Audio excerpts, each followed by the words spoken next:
eserinden gözlerin.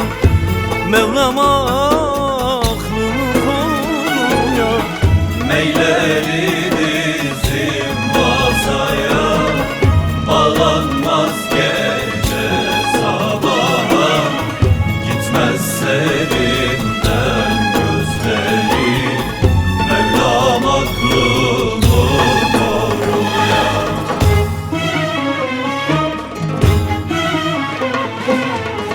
Gözlerin kara zalim, kaşların kara zalim, baktın ne kara. Urfalı sen, sevdalı mısan, zalim belalı mısan hain, yoksa benim gibi Urfalı mısın?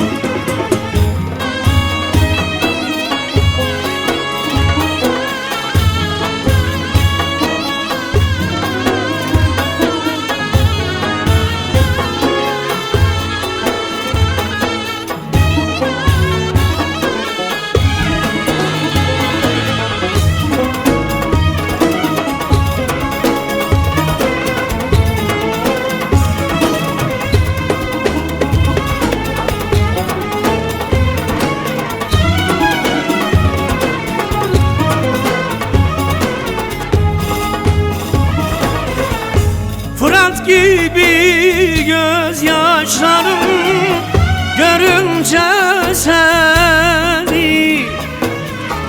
Benim adım dilimde son nefesimi.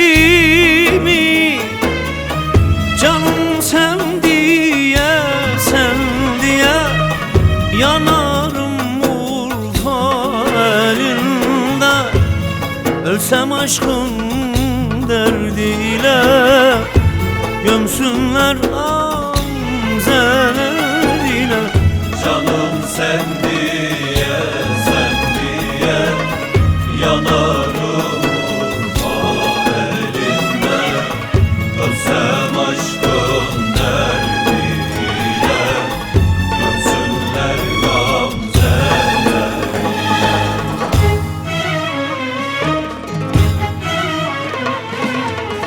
Gözlerin kara zalim, kaşların kara zalim, baktın ne kara.